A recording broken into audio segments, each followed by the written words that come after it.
성경TV 새로운 날이 밝았습니다. 성화형님 안녕하세요. 네, 안녕하세요. 성화형님 축하드립니다. 드디어 저희가 구독자 1000명이 넘었습니다.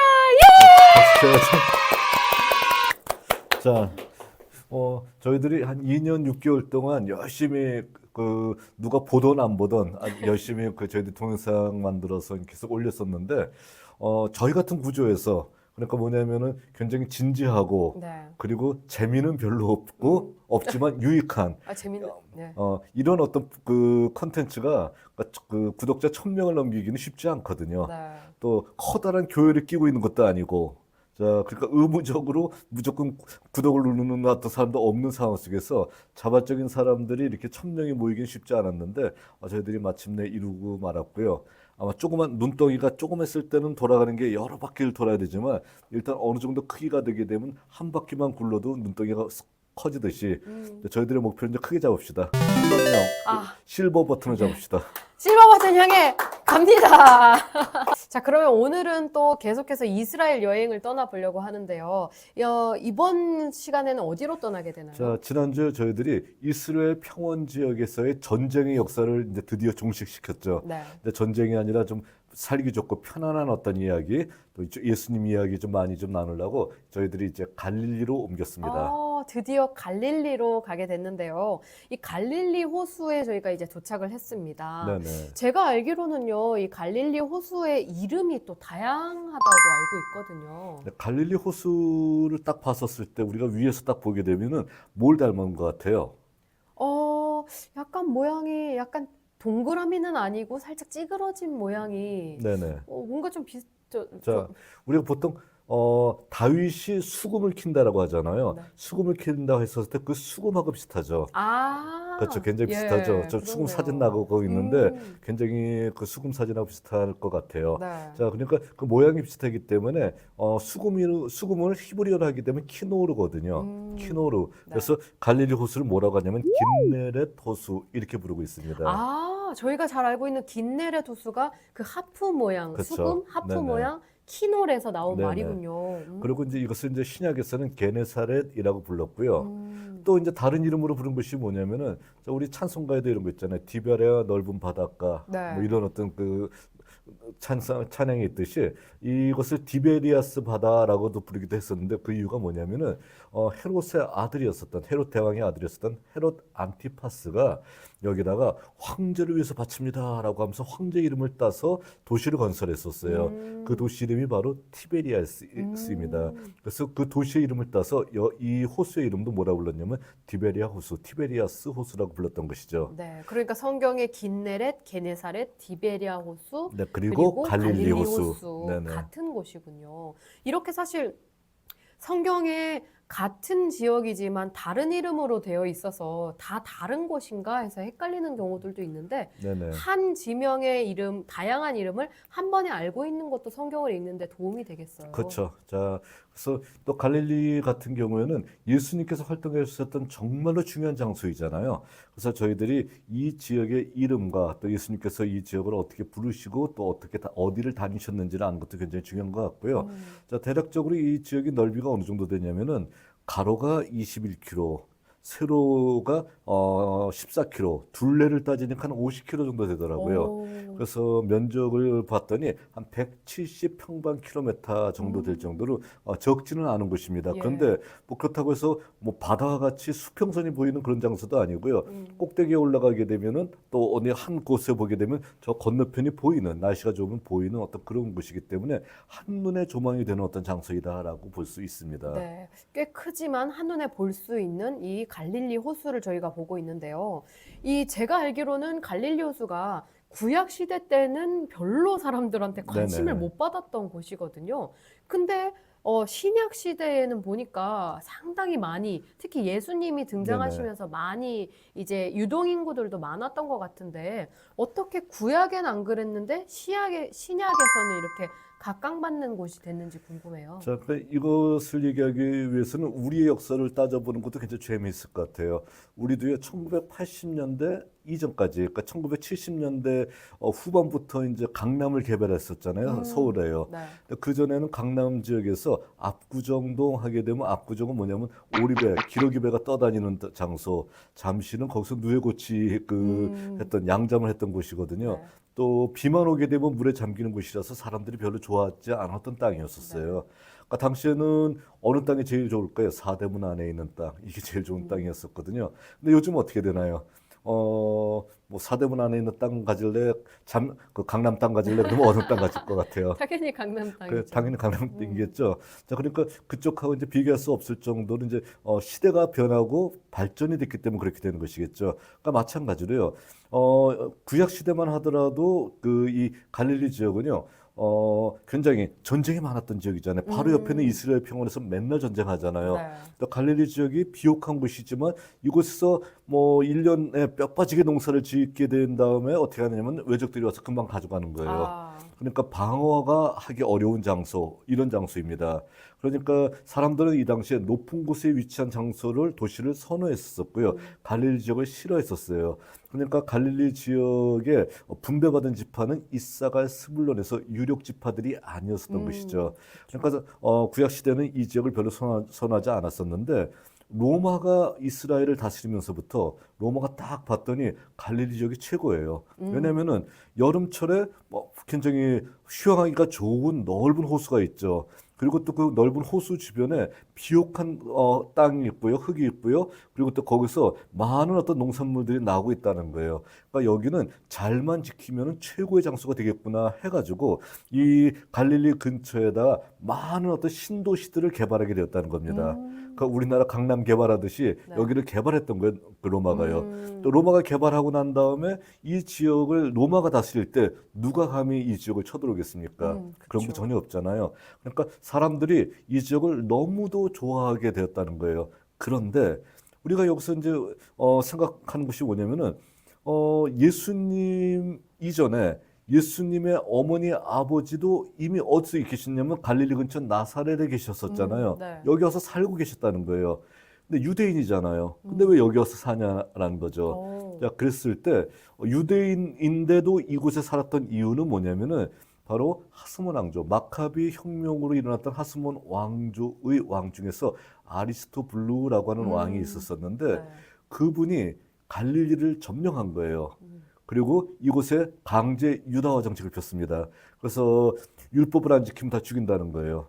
그리고 할례를 행하지 않으면 이방인들 다 죽이는 거예요. 그러니까 강제로 할례를 행하고 또 강제로 율법을 지켰던 이방인들이 이곳에 살고 있었던 것이죠. 자, 그리고 그때가 언제냐면 예수님 오시기 정확하게 100년 전이 주전 104년도 일이었었던 겁니다. 자, 그러니까 이 지역에 할례를 행하고 그리고 율법을 알고 있는 이방인들이 있었었고요. 바로 그 직후에 로마가 다스리면서 신도시를 개발할 때 온갖 유대의 기술자들이 여기 모였던 거예요. 아. 신도시 지을 때 제일 필요한 사람이 어떤 사람입니까? 뭐 힘쓰는 사람보다 더 중요한 게 뭐냐? 목수, 석수잖아요. 자, 예수님의 그 조상들은 예수님의 아버지는 대대로 어떤 일을 했던 사람인가요? 목수였죠. 목수였었잖아요. 그러니까 신도시 지을 때 가장 필요했던 사람이고 정말 뭐 자기의 일, 큰 돈을 벌기 위해서 이곳에 와서 정착을 했었던 것이고 많은 유대인들이 바로 이 갈릴리 지역에 살고 있었다라는 것입니다. 아, 그래서 구약에는 별로 이제 갈릴리가 나오지 않는데 예수님 시절에는 네네. 보면은 갈릴리에 사람들이 북적북적하고 있는 느낌이 막 네네. 전달되거든요. 유대인들도 굉장히 많이 있고 회당도 있고요. 예, 맞아요. 또 이방인들도 율법을 알고 있고요. 그것이 뭐냐면 예수님 오시기 100년 전에 이미 하나님께서 다 준비를 하셨기 때문에 그렇게 됐다라고 할 수 있다는 겁니다. 네. 그러면 이 북적거리는 도시 갈릴리를요, 저희가 살펴보려고 하는데 예수님께서 활동하셨던 지역이기 때문에 사실 이 지역은 그냥 뭐 온몸으로 저희가 네네. 돌아다니면서 느끼는 게 상당히 중요할 것 같네요. 그렇죠. 뭐 어디에 뭐가 있다, 뭐 어디서 뭐가 발견되었다 이런 거보다 그냥 갈릴리 그 자체를 여러분들이 느끼는 것이 우리가 느끼는 것이 훨씬 더 중요하다고 생각할 수 있습니다. 그러니까 예수님께서 자 갈릴리 해변을 거니셨듯이 우리도 갈릴리 해변을 하염없이 거니면서 예수님의 말씀을 생각하고 또 예수님의 행적을 우리가 기억한다라고 하게 되면은 마음속에 커다란 감동이 있을 것이고요. 또 예수님도 배를 타고 이동하셨었잖아요. 네. 그러니까 갈릴리 호수를 우리도 배를 타고 함께 이동을 하면서 자, 예수님께서 그곳에 그 무리를 걸어오셨던 사건이나 아니면 배 안에서 내니 두려워하지 말라라고 제자들을 위로했던 사건들, 이 사건들을 우리가 기억하면서 갈릴리 호수를 우리가 느낀다라고 하게 되면은 굉장히 우리들 마음속에 커다란 어떤 느낌으로 다가올 수가 있을 것 같아요. 그리고 건의기도 했었고 또 호수를 우리가 배를 타기도 했었으면 이제 어떤 것도 필요하냐면은 하늘에서 보는 것도 필요하거든요. 오. 뭐 드론 띄워서 보는 것보다 우리가 높은 곳에서 갈릴리를 한눈에 조망할 수 있는 곳이 있습니다. 뭐 샬롬 전망대라고 하는 곳인데 그곳에 가보게 되면은 갈릴리가 한눈에 보여요. 자, 그곳에 딱 가서 갈릴리를 보게 되면은 다른 거 필요 없습니다. 자, 절로 찬양이 나오는 거예요. 자, 뭐 나오느라 꿈속을 헤매며 어느 바닷가 거닐 때라고 하는 어떤 그 찬양, 뭐 이런 찬양이 나오기도 하고요. 갈릴리 호숫가에서 주님은 시몬에게 물으셨네라는 어떤 이런 찬양들, 이런 찬양을 하면서 우리들이 바로 내가 갈릴리를 보면서 나도 주님을 찾고 나도 신앙 고백을 합니다라고 이 찬양을 부르게 되면 많은 사람들이 눈물 흘리면서 이 어떤 이 전망대에서 눈물 흘리면서 기도하는 어떤 장면들을 많이 우리가 볼 수가 있습니다. 네. 그래서 이렇게 뭐 온몸으로써 높은 곳에서 또 평지에서 아니면 물에서 자 우리가 갈릴리를 체험하게 하면서 예수님의 행적을 우리가 기억한다라고 하게 되면 이거 이상 더 좋은 것이 없다라고 얘기할 수 있습니다. 맞아요. 저희도 사진으로 보면서 여기 함께 동참하고 있는데요. 정말 예수님께서 2000년 전에 이 땅에 오셔서 직접 이곳을 거니시면서 사역하셨다라는 그것만으로도 저희들 네네. 가슴이 막 뛰는 것 같습니다. 근데 사진을 보니까요, 상당히 비옥하네요, 정말로. 네, 갈릴리는 일단 주변에 물이 많아야지만 비옥하잖아요. 네. 자, 그런데 여기는 어떻게 됩니까? 담수 호수가 있잖아요. 그리고 또 그 북쪽에서부터 여러 샘들의 어떤 물들이 다 갈릴리 호수로 모이잖아요. 그러니까 여기는 뭐 정말 뭐 이스라엘에서 최고의 곡창지대라고 얘기할 수가 있고요. 이 곡창지대가 넓어진 것이 바로 이스라엘 평원이잖아요. 그러니까 젖과 꿀이 흐르는 그 자체이다라고 얘기할 수가 있어요. 그렇기 때문에 오늘날에도 많은 키부츠들이 농사짓는 장소가 어디냐? 바로 갈릴리 그 근처라고 얘기할 수 있습니다. 네. 그런데 이렇게 좋은 땅이 예전에는 그림의 떡이었다는 거예요. 구약 시대에는. 아, 그쵸. 왜 그러냐면은 여기에 뭐 농사 쳐봤자 뭐 바로 외적들이 쳐들어와서 가져가니까 네. 이럴 바엔 안 질련다 하면서 딴 데로 가는 사람들이 많이 있었다는 것이죠. 아마도 뭐 이스라엘 평원에서 이제 전쟁을 하고 나서 잠깐 후퇴했던 외국 군인들이 네네. 여기 들어와서 습격해서 맛있게 먹고 딱 돌아와서 가서 다시 그쵸. 전력을 정비하고 가게 참 좋았을 네. 것 같네요. 전쟁에서는 졌지만 그래도 약탈은 해간다 하고 갈 수가 있기 때문에 여기는 사람들은 항상 불안하잖아요. 네. 그러니까 여기는 이사갈 스불론이 살 수밖에 없는 장소였다는 겁니다. 네. 아, 근데 또 이 갈릴리 지역에요. 예수님 당시의 삶을 알 수 있는 또 유적이 발견됐다고 들었거든요. 네네. 이 지역은 뭐 전쟁이 휩쓸고 지나가고 있고 그렇게 뭐 땅을 파서 나올 만한 어떤 유적이 없는 줄 알고 있었습니다. 그런데 어느 날, 자, 1986년도였었습니다. 1986년도 어느 날, 그때는 이스라엘 지역에 정말 사상 최악의 가뭄이 닥쳤을 때거든요. 자, 가뭄이 닥쳐가지고서 갈릴리 호수의 물이 굉장히 바닥을 드러내게 되었었어요. 바닥을 드러내고 평상시보다 훨씬 더 물이 이제 말라가고 있었던 바로 그런 상황이었었는데 그 상황 속에서 뻘이 드러난 거예요. 뻘이 드러났는데 그 뻘 속에 봤더니 뭔가 박혀 있어요. 박혀 있어 이거를 조심스럽게 봤더니 배의 흔적이에요. 그래서 이 뻘을 이제 전문가가 와서 함부로 뭐 뜯어내면 다 뜯어질 거 아니에요. 네. 그 전문가가 와서 뻘을 굉장히 깊이 판 다음에 뻘을 드러내고요. 그리고 가져가서 그 수천 년 묵은 뻘을 다 그냥 일일이 수작업으로 해서 아주 조심스럽게 이것을 다 제거했더니 진흙을 제거했더니 여기서 AD 1세기에 배가 나왔던 거예요. AD 1세기는 어느 때인가요? 예수님 당시죠. 예수님 당시죠.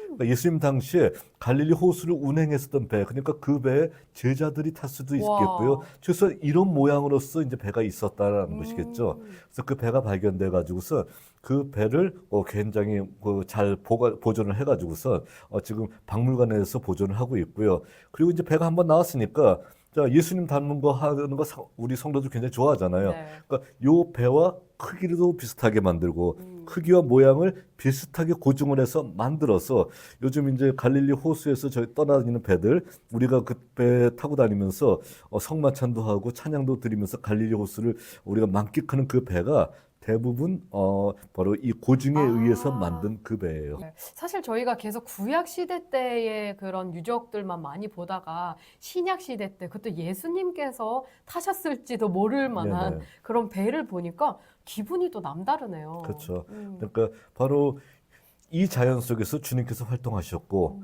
그리고 또 하필이면 또 AD 1세기 배가 발견됐잖아요. 네. 그 배를 주님께서 타실 수도 있고 아니면 이 없이 탄 배를 주님께서 타고 제자들과 함께 이 지역을 돌아다니셨다라고 생각을 한다라고 하게 되면은 저희들이 그 배를 탔었을 때의 어떤 감동은 훨씬 더 크게 다가온다라고 얘기할 수 있습니다. 네. 자, 오늘 이렇게 갈릴리 지역을 살펴보면서 저희가 예수님의 어떤 흔적들, 예수님이 다니셨던 곳들을 함께 돌아보았습니다.